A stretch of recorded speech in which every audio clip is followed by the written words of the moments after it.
Hey guys, I'm Dov, and today I'm back with more Total War Warhammer 2 online action. We're back here with the Wood Elves today, going to be facing up against the forces of Chaos. So I've recently been featuring a lot of Big Bird on my channel, with Final Transmutation being a bit better than it was before. That being said, one of you guys had asked me about the reverse of that matchup, what I would do in the Wood Elves' place to help counter a Big Bird build, and I just happened to get just such a battle on ladder. So let's go ahead and take a look at the army composition. I've got the Glady on a horse here for a nice cheap kit. She's just carrying the Prey of Anathrema and that banner, which gives 6% damage resistance and leadership, which is not the most at the end of the day, but with the low armor of the Wood Elves, any kind of damage mitigation you can get is going to be helpful. In addition, for the infantry line, we've got 5 Eternal Guards up front. No shields on them, since Chaos doesn't bring too much skirmish typically. We've got 2 Sword Dancers to help clear out chaff infantry, and 2 Spear Dancers to help deal with large targets, as well as 4 Glade Guards with Starfire Shafts to deal with armored targets. For a caster, we've got the Branch Wraith. He's got that melee attack buff, Penumbral Pendulum, and Earthblood here for a fairly standard kit. And I've also got 1 unit of Sisters of Thorn. These guys are meant to control heavy cavalry and kind of dictate the pace of the engagement here. They've got the support buffs, a pretty heavy missile damage with poison missiles, 50% physical resistance, kind of a good utility unit, a toolkit unit as I like to call them. Let's go ahead and take a look at my opponent's build. So he does indeed have Big Bird, so we've already checked that off. He's got a front line of Marauders here, so we've checked that off as well. He's gone with a little bit of a different build than I typically go with. He's got 3 units of Sword and Board Chaos Knights supported by Poison Warhounds. He's got 3 groups of those, with the front line of 5 Chaos Marauders with triple gold chevrons in a lot of cases, or double gold.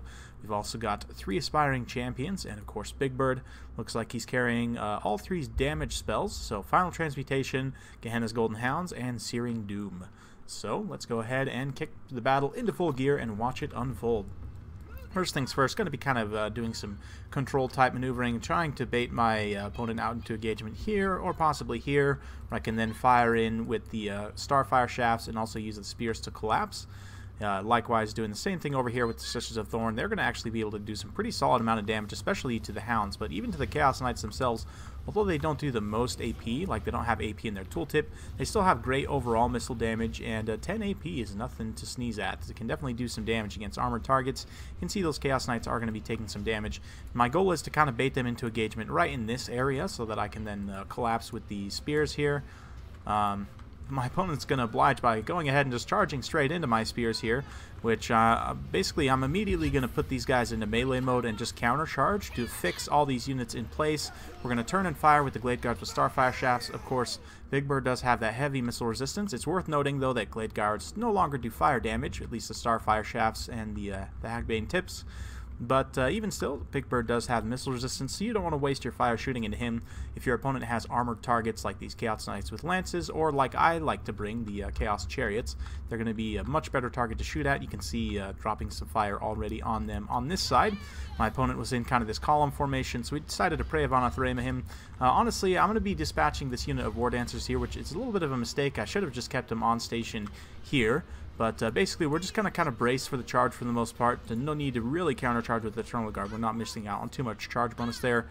We are going to try and countercharge with the War Dancers if at all possible, but you can see we're able to shatter these Chaos Knights completely and take those Hounds off the side of the battlefield. So very good stuff there. Branch Wraith is going to be dropping a Penumbral Pendulum at the first chance of a straight battle line, so here we go. After he gets clobbered by Big Bird a little bit, we're going to drop that Pendulum right down the line here and just do a ton of damage to these Marauders. The Eternal Guards will be able to hopefully carry this. I do kind of pull them back and try and get on these Knights here, who did very wisely get onto my Glade Guards with Starfire Shafts. So my opponent's doing a very good job of inundating all my skirmishers. And I think this build is very much designed to counter skirmish-type builds, just I would say from all the mobility, the Hounds and the Knights and everything. Big Bird himself is also a great counter to the kind of skirmish, kitey-type builds that a lot of Wood Elf players tend to bring. So I very much like his build here. Personally, I take a few different things as you guys have seen, but Big Bird is going to be chasing through here, getting on this Branch Wraith a little bit, but the Branch Wraith can stand and bang somewhat. He's not a complete pushover in melee, but he is literally going to get pushed over there. We're bringing back that force that was dealing with the Chaos Knights here. These Sisters of Thorn are going to be great on rear charges on these light armor Marauders, especially because my opponent's invested quite a bit into them. They're going to do a ton of shock damage on the charge, and yeah, you can see them just absolutely riding down these Marauders here. My opponent's doing a very good job dropping that Gehenna's Golden Hounds right in this big blob of Eternal Guards here. You can see that getting some great value from Big Bird. He dropped a Final Transmutation earlier and has honestly been getting some really nice value from his magic here. Let's go ahead and check the kill total. It's up to 60 kills on Big Bird, so not too bad at all. Doing a lot of terror routing as well of my Eternal Guards here, and the Chaos Knights are going to be cleaning up a lot of that. Really nice rear charges, just ping-ponging around with these Chaos Knights. This is exactly what you want to be doing in this situation. I did drop another Pendulum there, got a few of those Marauders, racked up a few kills there. We'll go ahead and check the kill total here. 36 kills on the Branch Wraith, not too bad. We did catch Big Bird in a Prey of Anathrema here. Granted, his attack animations means that he's still going to move around quite a bit, but at least he's going to be not too mobile here, and we're going to be able to get quite a few attack animations in with the Sword Dancers and with the Eternal Guards and so on. A few of the Glade Guards have regrouped here and are going to be firing into the side of the Chaos Knights. They don't like that too much, so they're going to go start to ride them down. Very wisely played from my opponent. You can see the balance of power starting to creep more and more in my favor, though, as more of these Chaos Infantry are dragged down. And the reason why I went with more of a headstrong infantry type build is honestly, the skirmish Kaidi builds, people come to expect them so much, and Big Bird and a lot of other tools that Chaos has, like the Chariots and Chaos Knights and, you know, the Hounds and everything, I just really don't think of beautiful Searing Doom for my opponent, by the way. I really don't think that the Wood Elves Kaidi strategy works very well against Chaos. Honestly, Wood Elf Infantry is really good. It's very cost effective in a lot of situations, and if you have the right infantry composition and the right support units to protect, I really think you just go with more of a headstrong infantry build, support with Wild Riders and Sisters of Thorn, you know, get the... Still bring the Glade Guards with the Starfire Shafts, because their AP missiles are going to be great against any armored targets Chaos does bring, particularly Knights and Chariots and so on. You just bring plenty of anti-large to deal with Big Bird in melee, so if he decides he's going to stand on any of this combat here, he's going to take a ton of damage. And I mean, at this point in the battlefield, the Sisters of Thorn are going to be able to catch him and wrap him up pretty well in melee. They are not pushovers in melee whatsoever. Granted, he does do magic damage, so he'll put a beating on them very quickly. But they will, at the very least, be able to catch him. But my opponent does concede there, as I had pretty much wrapped up the battle at that point. So, well played to my opponent. Hope you guys enjoyed watching that. I know one of you had requested this, so there you go. This is what I would do in this situation. Just bring more of a headstrong Wood Elf infantry build, and just kind of use the Sisters of Thorn and other control units. You know, the Glady is a great control unit in herself, so use her and the Sisters of Thorn and different various things to kind of control the flow of the battle as much as possible, but then just go with more of a headstrong infantry composition and really try and get your value from the Sword Dancers and the Spear Dancers here. So yeah, from my opponent, decent build, I would say. 87 kills in the end on Sartharel. Okay kills across the board on the Aspiring Champions and the Marauders. They kind of got run down a little bit by the Sisters of Thorn, 95 kills on them, and the War Dancers also did very well, 89 kills here and 49 here.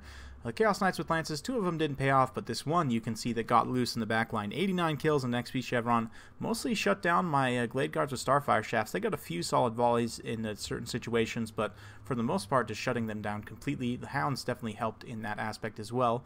Beside the one, you know, kind of group that got shut down on the flank there, the other 2 groups did pretty well for themselves. And yeah, Big Bird was definitely a high point, as he often is in this matchup. Definitely a menace, a force to be reckoned with. So yeah, just in terms of the Wood Elves, I mean, you can do a few different things if you're trying to guess what your opponent's going to do, basically, because if they bring Lore of Fire, for example, Durthu is a great tool to have against Big Bird. I mean, Durthu will just destroy Big Bird in one-on-one combat. That being said, if Chaos decides to bring Lore of Fire, which they have access to, of course, with, you know, Archaon or just even a Fire Sorcerer, like oftentimes I've brought Big Bird with just Plague of Rust. Maybe we bring Searing Doom or Gehenna's Hounds, and then bring Plague of Rust, and then maybe bring a Fire Sorcerer as well, just for that the Flaming Sword of Ruin there, we can cut almost all of his other abilities. You could, even if you wanted to, cut more, but honestly those don't cost too much, so you do something like that. I've brought up composition like this before, even Archaon himself. You know, there's different things you can do, so Lore of Fire is a risk, but if your opponent doesn't bring Lore of Fire, or a Shaggoth or anything like that, you know, Durthu's going to be very powerful at dealing with Big Bird. Let's see, so it's just something like this, you know, even just a nice infantry composition. If we go ahead and put this on large funds here, not ultra. And, you know, you could still bring maybe a few less of the Starfire Shafts, maybe bring, let's say we're going to bring a few more Sisters of Thorn this time, just to try and control the heavy cav game a little bit more. And you definitely want the Sword Dancers and the Spear Dancers here, and we've got a little bit overcost here, but, you know, you can come in and kind of fine-tune Durthu's abilities here, which I would definitely recommend. Flock of Doom might be nice here. You'll probably want a healer, so I'd try and rebalance some costs to get this guy as well.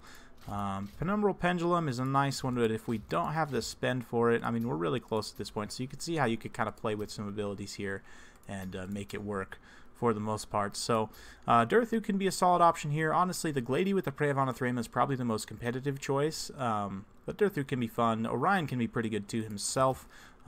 He's a little bit squishy for my taste, but the Cloak of Isha definitely makes him a lot harder to take down, and he does have those kind of AoE control abilities that are great against low armor targets. So if you're expecting a lot of you know, Marauders, he's great against them. He's also great against Big Bird in one-on-one combat. So something like this could be pretty decent as well. Just a few thoughts. I honestly think this headstrong infantry composition with a few support units, a few key support units, is really the way to win in this particular matchup. Let me know your guys' thoughts in the comments down below. If you like this kind of content, like and subscribe. I'm keeping it coming with more Total War Warhammer 2 content every single day, so stay tuned for more, and we'll see you next time.